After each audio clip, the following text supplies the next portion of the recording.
The Upper South Platte Partnership, it's a group of government agencies, water providers, some nonprofit organizations and academic institutions that came together really to promote forest health and landscape resilience in the Upper South Platte watershed, to really try to change what we've seen in the past in terms of wildfire impacts. We got involved with the Upper South Platte Partnership because a big area, a part of the area that the partnership is working on is within our fire district. We have about 20,000 residents that live in the Upper South Platte drainages that are all at risk from wildfires.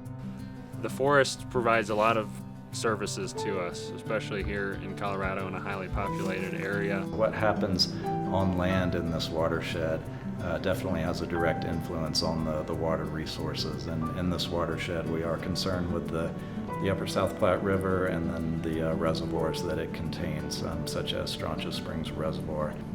Water is our most critical resource. Miller Coors is extremely pleased to play an important role of the Upper South Platte Partnership along with the Wells Fargo Foundation and PepsiCo.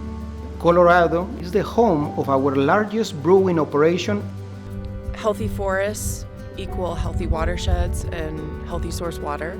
So a resilient forest, a healthy, diverse forest, reduces the risk of catastrophic wildfires that Denver Water has experienced that has impacted our facilities and our source water for our customers. So in 2002, the Hayman fire occurred. From that, we saw a lot of sedimentation and debris flow into Cheeseman Reservoir. The partnership is unique in that it does have emphasis across boundaries from both public to private lands.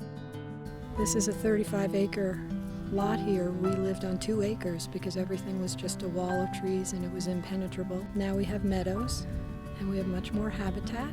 But the main thing is, aside from the fire mitigation, which is big, just the feeling that we're doing something for a bigger picture.